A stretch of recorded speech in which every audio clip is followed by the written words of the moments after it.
Defense wins championships. Today, I'm going to show you how you can play lockdown defense in 2K16 using your defensive PoE combined with your settings alongside your own stick skills to lock everybody down.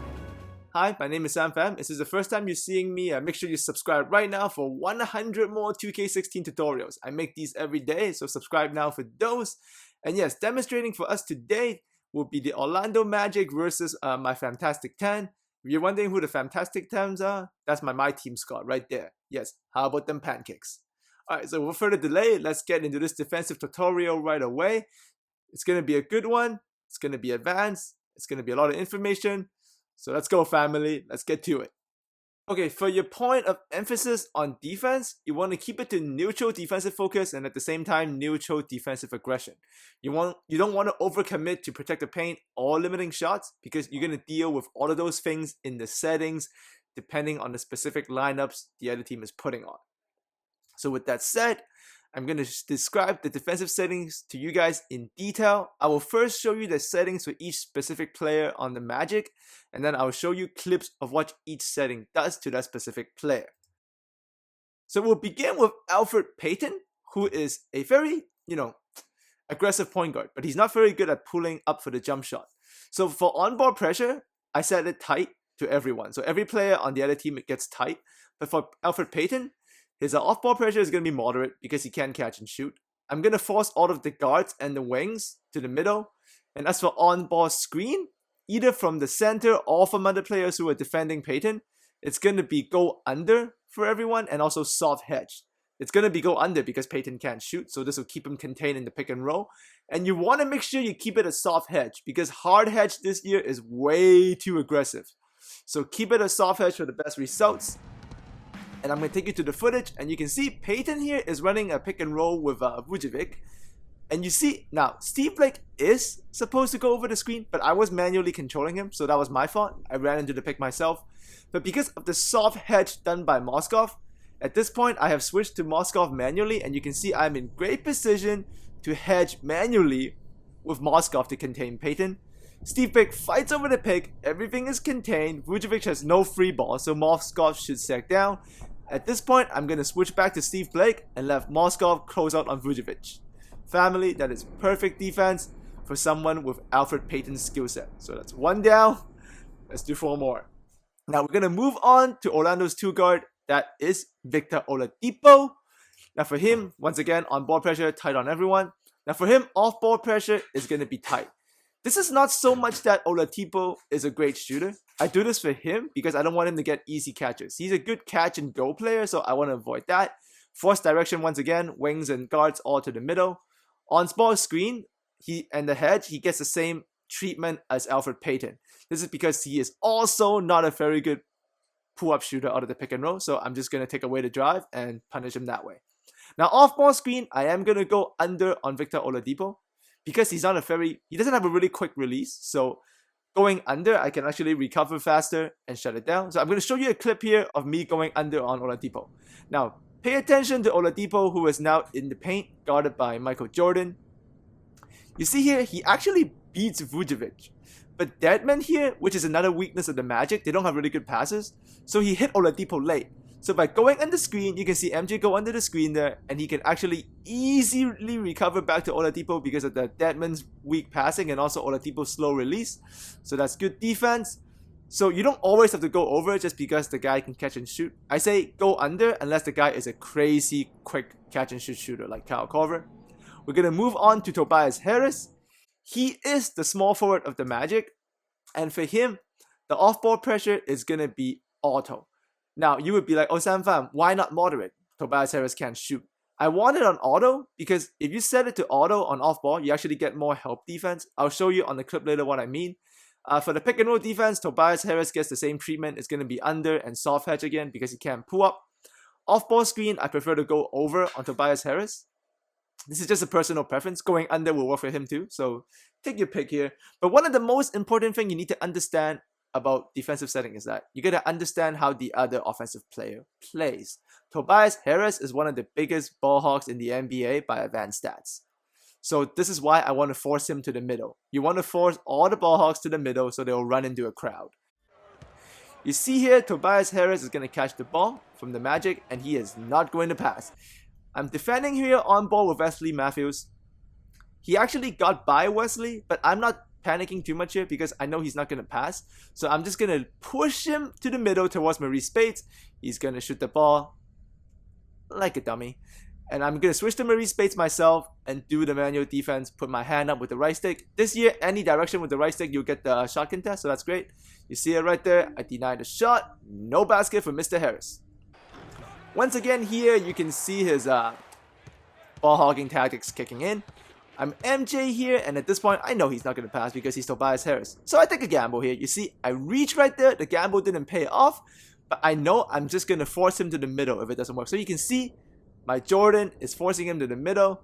Tobias Harris runs into the crowd like a champ, turns the ball over. So that is also very good defensive settings for players like Tobias. And here is Mr. Deadman. He is pretty much the wash of the team. Like, he's not really going to get the ball or anything like that. So for power forwards, what I like to do is tight on ball again for everyone. But for power forwards and centers, I like to force them baseline. And I also like to set the post to 3/4 bottom. Now, Vucevic is the low post star of the Magic. He gets the same thing in terms of on ball. It's going to be tight again, and direction is going to be baseline. But the difference with him is that post defense is also going to be 3/4 bottom, but in the double team post, Vucevic is going to get a dig. So I'm going to show you guys what the dig looks like this year in 2K16. Here, Oladipo feeds it into Vucevic. I'm actually just bringing MJ myself manually. You see the steal here, the dig steal? This is done by MJ automatically because I've set it as that. I did not tell MJ to steal. So this is very good action. Oladipo cuts through. Now, I make a mistake here by reaching twice, so that's my fault.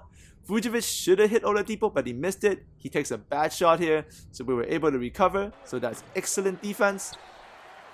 Now, remember, I told you guys that I set it to 3/4 bottom on the post and also baseline to force direction for all the bigs because of help defense.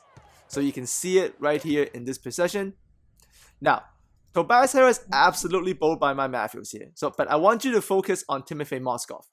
You see how he is guarding 3/4 bottoms up on Vucevic's post up. So he is actually in good help position. At the same time, he's going to force Vucevic baseline instead of middle. So he's going to stay close to the top of the paint. So this allows me to work in concordance with the forced middle direction of Tobias. You see here, great defense positioning by Mozgov. Tobias Harris continues to drive the lane, and Mozgov is pretty much just going to shut this down right away with the help defense. Perfect positioning. Tobias Harris, no basket. Now, one more thing I do with the bigs is that I always set the pressure to auto. This is once again because of help defense, as you can see here. Oladipo pulls up a nasty pick and roll that kills my defense. He was able to get deep into the paint here. But you can see MJ abandons Vucevic and challenges Oladipo in the paint because the pressure is on auto. At the same time, Tobias Harris' pressure is also on auto, and Wesley Matthews has also come in to crowd Oladipo. Now, Oladipo makes a great pass, but because Wesley was in good position in the paint, he rotates back to Vucevic. I manually block the shot. This is beautiful defense. So now, I've just showed you all the defensive settings for all 5 separate players and why I do it the way I do. And combined with the PoE that I showed you earlier with the neutral aggression and the neutral defensive focus, you will get this 5-as-1 chain defense, Sam Pham style. Check this out. So we defend a nice pick and roll with soft hedge and going under on Payton. He has nowhere to go. He kicks it to Tobias Harris. He's a ball hawk. We're going to force him middle. He takes a bad post shot. He's locked it down. And why do we play defense, family? Because defense leads to easy offense. Free ball, bangity, bang, bang, bang. Wesley Matthews. As you can see here, my defensive settings and my system pretty much shut down the Magic completely. Now, obviously, the Magic is a weak team. But as I have told you from day one with my other tutorials that we got to build our ground up on everything because it's a brand new game. Same thing applies to defense, especially defense. So I suggest you that use the settings I have given you on the Magic. Go play them yourselves on a difficulty you are comfortable with and see how you perform. And from that point on, you will be able to understand how the settings and the PoE communicate with each other and how you can use it yourself to best suit your team. And over the year, I'll continue to make more and more of these. I'll probably also use harder and harder teams to show you.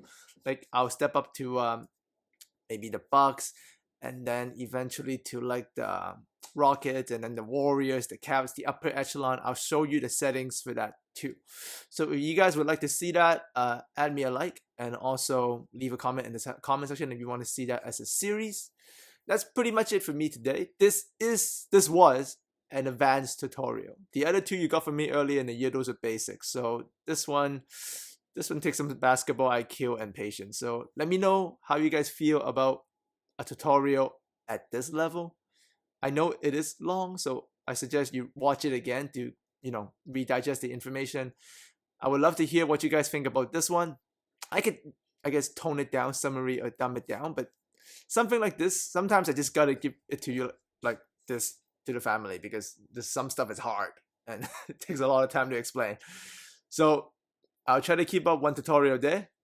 I've been doing it, so make sure you share this with people you know, so we can all play good basketball, good gameplay. We can all have fun. That's why I do this. I want all of you to have fun. I want everybody else to have fun. No cheese. Cheese is frustrating. Cheese is demeaning. If you cheese, you're admitting defeat.